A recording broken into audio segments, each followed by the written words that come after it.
Hey guys, it's Matthew here once again with another Mjolnir build. I have built around this item several times in the past, and it's always a bit of a slapper of a build because it just feels good shooting out arcs everywhere. I've done a Inquisitor Mjolnir once before, I believe. It was quite a while ago, and probably the most recent couple of Mjolnirs were my most successful ones. That was an Assassin with Doriani's prototype, and also an Elementalist with golems and perma RF. This is kind of a similar one to the Elementalist, I believe, because it's got lots of regen, it's fairly survivable, and DPS is decent, but nothing too insane. Whereas the Doriani's prototype one, that one was very fast, and then ultimately a little bit squishier, but much bigger damage. So with this one, I am trying my best to build around the new Inquisitor regen node, Pious Path. So essentially, your life regen applies to your energy shield regen as well. So you can see I've got quite a lot of life and quite a lot of energy shield as well. And that means you scale plenty of life regen. It means you try and get a good amount of energy shield through a couple of mechanics, which I'll show you. And then hopefully, you're a little bit tankier than usual, and at the same time, you use certain things that let you still have a good amount of damage. And in this case, that's Mjolnir, trying to scale plenty of crit through the crit node as well on Inquisitor, and then using cast on crit in the Cyclone setup too. Now, you will notice I've also got a Hydra Sphere. It might be doing something, don't know. Looks kind of cool, so that's why I'm using it for now. We'll figure that out as we go, but for now, up till like the tier 12s or whatever I've been clearing, clear has been really solid, so it doesn't really matter what I do there. You'd have one arc in your Mjolnir, one arc in your cast on crit, and that by itself will hard carry everything, and then you are pretty thick on the regen as well. Here's a example of, I think this is tier 10, all of the Harbinger shit. So stun is a bit of an issue for the build at the moment. I'm still going to be working on fixing that, because when you get stunned with Cyclone, it's pretty uncomfortable. You just get stopped dead in your tracks. Hopefully the Brian King Ascendancy, a little bit upgraded, and a flask with stun recovery will be enough for us, but maybe I'll end up getting stun immunity as well. I'll have to wait and see as I play it a bit more over the next day or two. Since it is still like high level 80s, I haven't actually done much playing around with the passive tree and the overall setup of the character. Just been cruisily leveling through, as Mjolnir seems to do very nicely anyway. You can see we do have Herald of Ice as well. That is shattering with Sun Prism Herald of Ice. And this is me testing out Righteous Fire for the first time. Once again on the Valdo's Double Beyond this time though. So we spawn like 100 bosses right there. And this is able to sustain Righteous Fire pretty permanently. Though you can see it cuts into our regen pretty badly. So it becomes a little bit more precarious. But it was just a test to see if it works, and as far as I'm concerned, yeah, we can sustain RF in this build. I could even build a bit heavier into regen, and then it'll be okay, but it's probably only something we press during maps we're confident that regen shouldn't be an issue, or maybe certain bosses as well.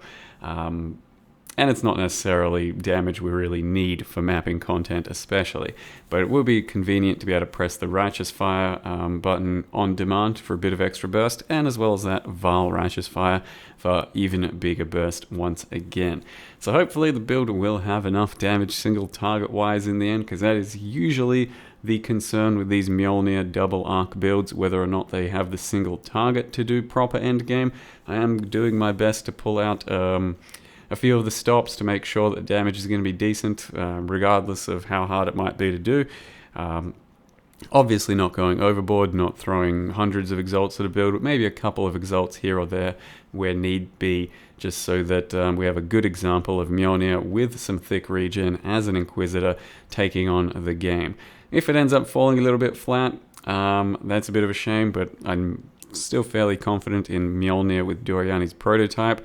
If that type of uncomfortable building style appeals to you, you can still look into that one.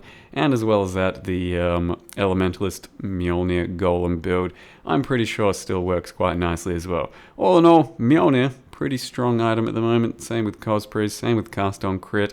Plenty of ways to build around it, plenty of ways to have really nice clear. It's mostly about fixing the single target and then the survivability on that single target too. So with that said, let me jump into how I've built this character and what he looks like so far. There is our character currently, or so far, level 88 Mjolnir. I've always liked saying Mjolnir is Mjolnir, so I don't know, managed to get the name too. Sweet. It is an Inquisitor, and you can see we've got 5.4k life, 3.4k energy shield. That's kind of the basis of the character, having a decent amount of life, some of it converted to energy shield, and then getting a lot of regen. And it's still a work in progress. I think we can hit 6k pretty comfortably, and then around 4k ES, and there are plenty of people doing very thick versions of these types of builds, like 7, 8k life, and like 5k ES, and just huge amounts of regen because of that. And that is because of this node here, Pious Path. Consecrated ground you create causes life regeneration to also recover energy shield for you and your allies. So there's no need for like Zealot's Oath, where your life regen turns into energy shield regen. You just straight up have both at the same time. So it becomes a pretty powerful way of building a hybrid character, because I currently, with my Stone Golem up, have about 1,000 life regen a second. So I've also got about 1,000 energy shield regen a second. And it's actually even higher than that because life recovery rate from your gear isn't applied to this little tooltip here. That's with a Stone Golem up though. He does die sometimes, not completely reliable just yet. But on top of that, I'm also using mechanics like this every 4-second regen. So the Hunter mod by default is every 4 seconds regenerate 15% of life. I played around with my Maven Orbs for the first time and elevated that one. And then also got life recovery rate on the chest from the Warlord mod. But that every 4-second mod applies to your energy shield as well. So you can see that every 4 seconds, currently 1,000 life regen, every 4 seconds, boom, huge amounts of life regen, goes up to 3,400. And that's also because of these little passives here. From a small cluster, just surging vitality, that stacks with it. So basically every 4 seconds we've got 45% life regen for that 1 second, and that's both for life and energy shield. So it's a huge way of just shooting up your survivability in some slightly more sustained battles. And then Righteous Fire, once again, when you can see in the video my energy shield might go down a lot, all of a sudden it shoots back up. That's going to happen every 4 seconds. So the idea is to get enough energy shield and enough regen to have a dual system of defense. And we get all of our energy shield from 9 or 10% life as extra maximum energy shield craft. That's from Gravicius in Betrayal, Unveiling, and also from the ever so popular Timeless Jewel. Glorious Vanity has to be in the name of Doriani, because she's the one, or the name there is the one that changes the keystones on the map. Put this thing anywhere and it will change all of these keystones in its circle to Corrupted Soul. 50% of non-chaos damage taken bypasses energy shield, so a lot of the damage you take will go straight through to your life, but plenty of regen there too. And then 20% of max life is then granted as max energy shield. So in the end, you should have about 30% of your life as energy shield, and in this current situation, it means I've got 3.4 thousand, though you could go a bit higher. Currently, I've got a little bit of energy shield there, a little bit there. Can obviously go much harder though, and I haven't really spec'd into much except for like a little bit here, and then some int on the passive tree, thanks to being Mjolnir. The rest of the build, I think it's kind of just whatever it should be. You're getting some spell crit, getting some life nodes. Hard to get decent amount of strength for Mjolnir, so we are filling those out too. A little bit of regen here or there, and then a cluster that gives me currently nothing too special. It's Overshock and Snowstorm, so 10% of lightning is extra cold, and bigger potential shocks, which should only really be relevant on clear, because you're not really shocking things hard enough to get that level of extra shock on general mapping bosses, and stuff, and thicker targets. Then got these crit nodes, just for a bit of extra crit, since we really do want to crit plenty with our cast on crit. So pressure points with anything. In this case, I got quick getaway twice. And then these surging vitalities. Got a few little aura nodes here. And I did roll divines until I hit Doriani several times, and then I could get something happening. And in this case, I got a chance to block on this little node over here. But I think this was the nicest zone. You can keep rolling them and checking this zone, this zone, this zone, and then maybe you get some nice little passives in that zone combined with your Corrupted Soul. Currently, just got this little block node so that my block isn't too pathetic. It's currently at 47%. Before I had this node, I also used 2 points down here to get glancing blows just so I could cap my block and use this shield a bit more effectively. The end game for the build, I think, will end up dropping this shield, and I'll hopefully do a much bigger Harvest Crafted shield. For now, this thing is a very good damage stick. It gives us huge amounts of crit multi, and then we try and replace it for something with like life plus gem levels, maybe some spell crit, shit like that. But we do have a decent amount of block, do have all this extra block shit here, do have this block node here, so with the roomies up, 67 block, and then get plenty of stuff out of this shield.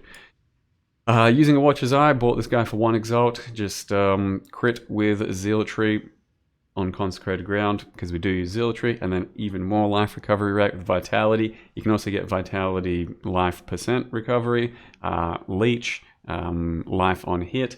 There's plenty of good Vitality options, and there's a few good consecrated ones as well. So if this one starts to get too expensive, you can go for those, because there's plenty to do with the Vitality and Zealotry on Watcher's Eyes. Otherwise, our jewels are going to be our source for crit multi and life. Currently my jewels suck balls. It's just life and crit multi, because these aren't good for this character. They're good for other characters that I've managed to make in the past, but I've yet to get around to replacing my jewels. So life, crit multi, but you can get much more. Like imagine something like this guy was tailored more to this build, then it would be pretty insane. But once again, currently it's just life and crit multi with Ellie. So you could get generic crit multi, you could get spell crit multi, lightning crit multi, and that's going to be where we fill out a lot of our crit multi. So we do need jewel sockets like this one, I'm pathing to this one, that guy, because that's where a lot of the build's crit multi will come from, and you can harvest craft them basically to perfection. Like this guy is pretty damn crazy, he was harvest crafted, and you can do similar for just about every single build out there. That's how we're gonna end up scaling the damage in the build. Otherwise, the current links are Arc, the Val Arc in the main chest, with Cyclone and Cast on Crit. I am currently still using crit strikes just so I can get my procs up, but I think I should be able to drop it at this point and put in something else, maybe an Awakened Added Lightning, not quite sure yet. Hydrosphere, which might be doing something, who knows, looks cool. And then Inspiration, and in the Mjolnir we have Arc, level 21, Inspiration, and Energy Leech. Might sub that out as well, but it's probably good enough to keep for this build since we do need some Energy Leech too. Using a Blizzard Crown for extra damage, because Inquisitor doesn't care about that cold pen stuff. Second Wind, Blood Rage, Flame Dash, Arcane Surge. Just then put in this Righteous Fire. We then have Precision, and I'm just leveling a Firestorm because it looks pretty cool. Fortify, Shield Charge, Stone Golem, Faster Attacks, Herald of Ice, Zealotry, Enlighten level 3, and Vitality. And on the belt, we've also got a little bit of accuracy. Accuracy is pretty tough to fill out on the build, so we do have precision and plenty on the gear. Gloves from Temple with a bit of accuracy and strength, because strength is also tough. Reusing the same ring from previous character, once again, put on life catalysts on these, and then harvest craft caster over and over till you get a good result for Assassin Mark. This ring's just a placeholder, bunch of life at the moment, and a stat amulet with a little bit of crit multi. And then I'm still working on making these better with reroll prefixes, and eventually I'll slam elusive on these as well with harvest. And that's about it for now, I think, for the build. It will undergo a little bit of changes. I'll probably get a much bigger ring for damage. I'll get fine tuning on this chest, and probably much better jewels, play around with a few other little setups and see how we go. But pretty good staple build, or staple skeleton for this type of a Mjolnir setup. Should take you through maps pretty comfortably. Nothing else to say for now. It's still a work in progress, but thank you very much for watching, and see you next time.